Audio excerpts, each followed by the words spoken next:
Hello everyone, this is Fiona Apollo and I do art commentary. So who's a fan of Jujutsu Kaisen? Or maybe Attack on Titan? Yuri on Ice? Banana Fish? Pretty great lineup of shows, eh? At least I think so. I'm kind of an old lady now, so anything that isn't Sailor Moon or Naruto seems pretty newfangled to me.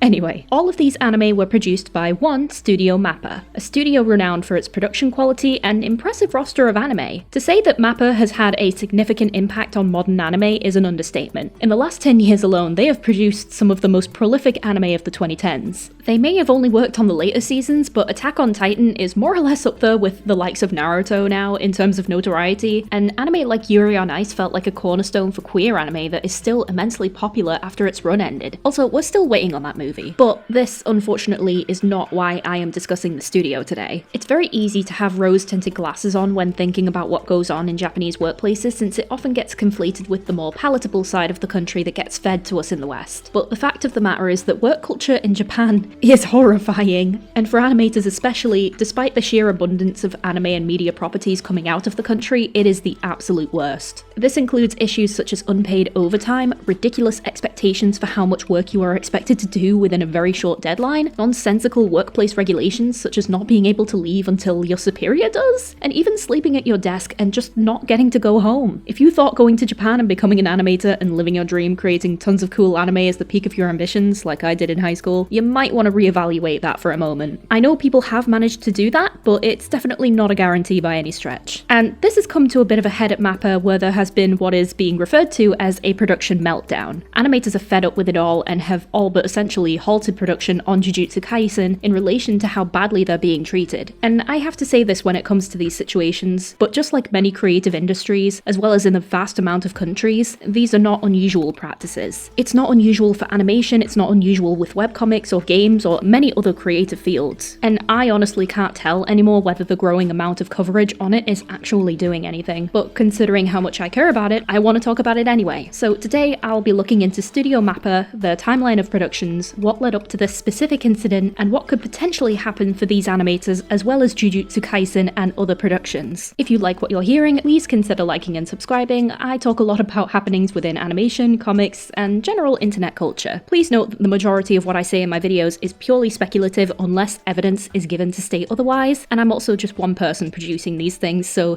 go easy on me if you see anything wrong. Just leave a comment correcting me, okay? Alright, let's dive in. Part 1. A troubling timeline.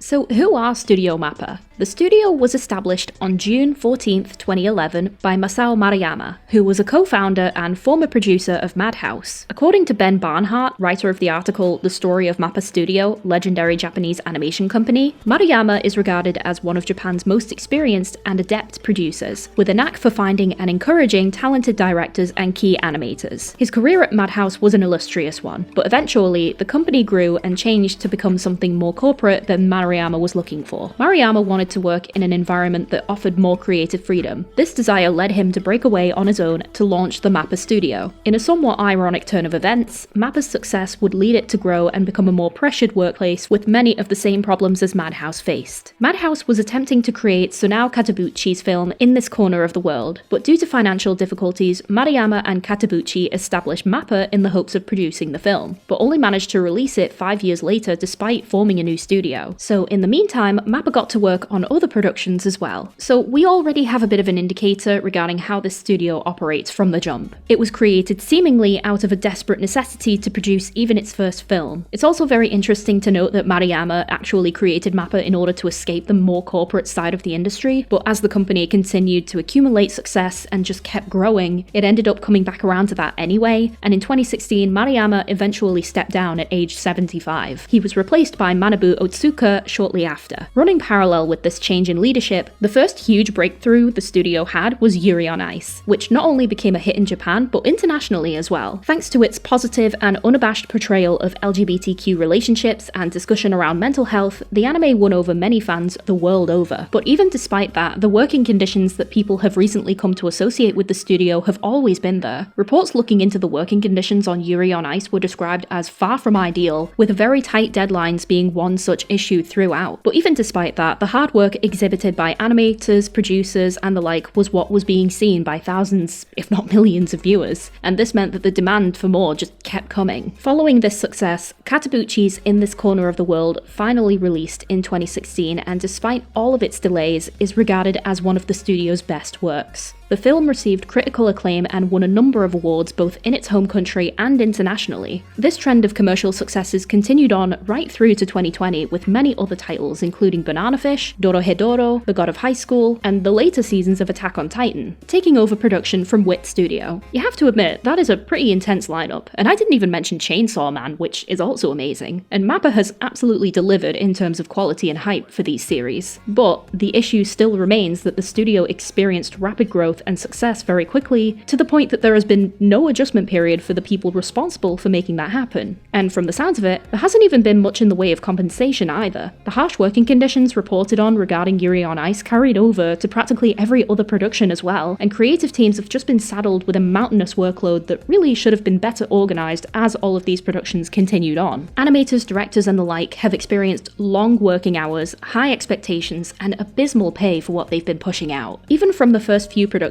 which is really upsetting given just how well these series have been doing. You'd think that would come with some recognition, and sure, the animators might be appreciated by fans for their skills, but kind words don't really keep you fed, you know? And as frustrating as it is to say this because I hate it, this isn't an unusual circumstance. In fact, it's a common practice among the anime industry both in animation and in manga. One of the only reasons this is really being discussed is because of how notorious MAPPA is and how many eyes are on it internationally. For many living in Japan, it's just another black company, which is a term used to describe abusive and toxic work environments that don't allow their staff the kinds of benefits and rights they're entitled to. And it's also extremely difficult to go against these companies because then you risk being blacklisted from future employment. In an article released in February 2022 that focuses on 2 deleted tweets from Teruyuki Omine, claiming to have finally gone home after working at the studio for 3 days straight, it was reported that the animator Ippei Ichi claimed that the animators were being offered bottom rates for the production of a Netflix anime at MAPPA, saying that a producer on the project suggested to pay 3,000 yen or $34 USD per cut. Ichi encouraged animators to negotiate for 15,000 yen or 134 USD or more. So to keep things brief, I'm going to stop our timeline right there, but I hope this is enough to show that the outrage we are seeing currently is not a new development. It's actually much more of a powder keg. All of these rushed productions, suffocating deadlines, and everything in between have been present since the studio's inception. The only difference now is that MAPPA is such a big name that the cracks beneath the glossy exterior of fantastic anime are starting to widen. So now that we have a bit of background on the studio itself, what exactly happened? And why is this incident being set apart from previous productions?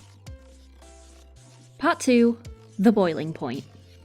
So, the general public started to become aware of what's happening when a few tweets emerged from an animator called Honehone opening up and venting about the insane work scheduling on Jujutsu Kaisen 0. The staff have supposedly been relentlessly pushed to their limits and neglected by the studio higher-ups without even so much as a thank you for everything these teams of people have achieved. In a translated tweet, Honehone says, "The worst thing is when all the staff work hard to complete a schedule that would normally be impossible to meet in time, and the people above them look at the results and think, I can't say anything, and fail to make improvements. I guess the cycle started when I completed one movie in 4 months." 4 months? 4 months. The average time to complete any animated feature, whether it's Japanese, American, French, whatever, is at least 3 years. 4 months is just abysmal and the sign of a horrendously unorganized and uncompromising management. Oh my god, I'm already really annoyed, and that's literally the first tweet I've read. Okay, Apollo is calm. Apollo is not calm, Apollo is fucking raging.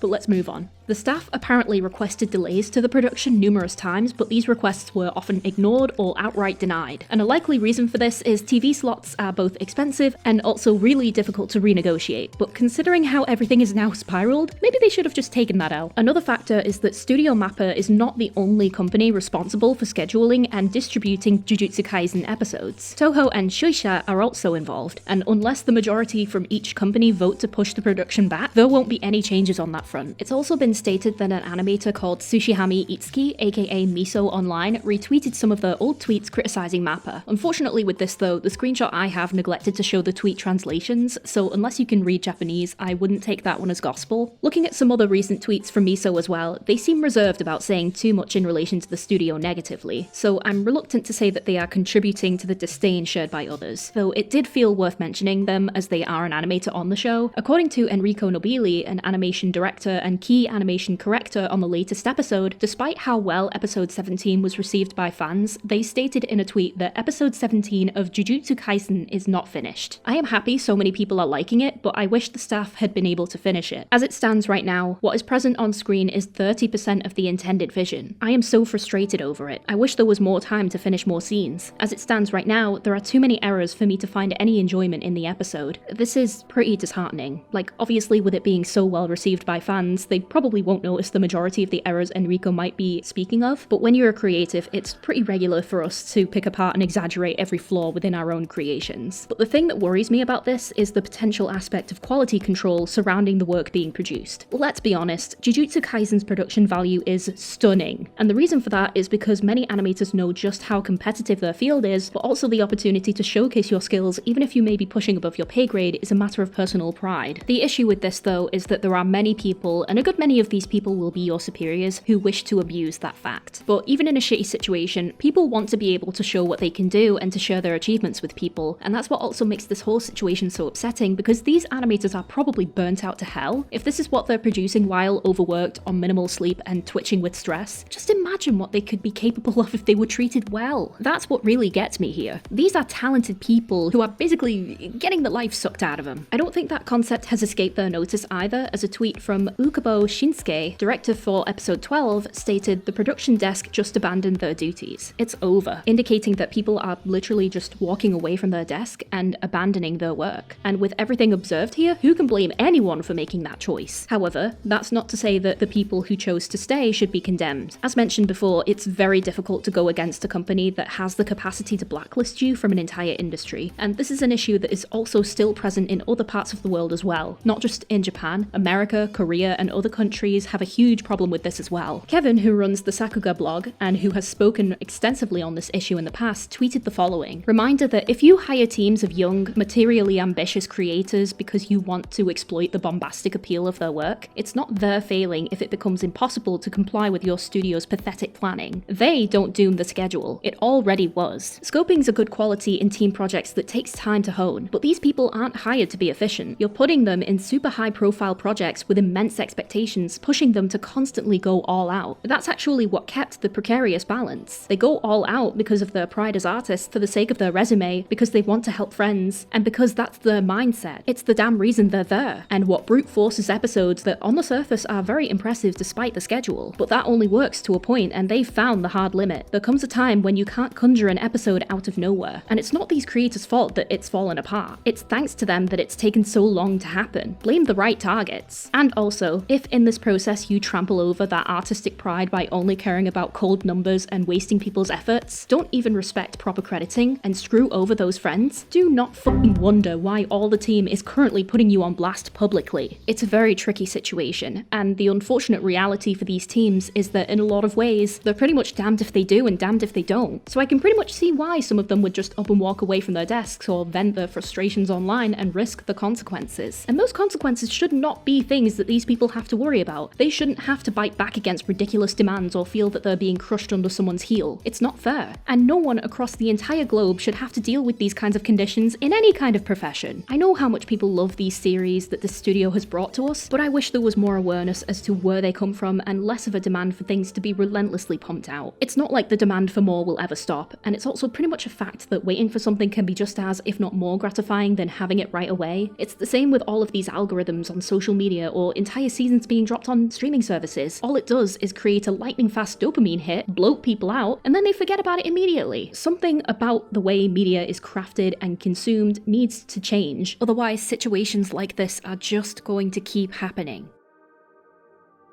Part 3. Swings and roundabouts. I am so tired of having this discussion over and over and over again, and I wish the money bag grabbers would just get a grip. Think of it this way, even if these executives and anime networks treat their creative staff like cogs in a machine, you still need to run maintenance on that machine or else it will blow up in your face, like it is doing. Trying to create an entire film in 4 months is not sustainable. Working on episodes mere hours before they get released is not sustainable. This feels like what happened on the Spider-Verse crew, but just in a different location and it's on multiple productions. You would think that after multiple casualties in the creative industry that there would be more leniency, including but not limited to people like Kazunori Mizuno, who took a nap after working non-stop on Naruto Shippuden and passing away in his sleep in the workplace. I know some people are a bit unsure as to whether they can still enjoy Jujutsu Kaisen as a result of this, and what I will say is that I don't think there is any harm in watching the episodes that have already been produced, since it's highly likely that the animators should already be paid for those, but I unfortunately can't confirm that for certain how the payment process in Japanese animation works. The thing that makes the situation especially difficult is that it's a common conception that Japan as a culture leans more towards working for the benefit of others rather than advocating for the individual. This makes it all the more likely that individuals who kick up a fuss in the hopes of improving things will only be seen as a nuisance and chastised for it, causing others to be scared to speak up, and then the cycle of abuse just continues. No one wants to think they're doing the right thing and then be berated for it, and that's the exact kind of situation that allows circumstances like this to develop. And I'm not trying to frame that as like an East versus West thing either, because I've heard the argument multiple times that causing a ruckus is a Western thing. It's not. You just can't run in screaming bloody murder, threatening to quit, and leave everybody else to suffer the consequences, but you also can't resign yourself to being set on fire just to keep everyone else warm. There needs to be a balance, and there also needs to be enough people willing to find that balance and stand with you. That's the same with many things as well, outside of this specific incident. At the end of the day, there's only so much that individuals and groups in certain locations can do, but engaging in conversations surrounding these topics and choosing to stand with the animators in whatever action they decide will help them best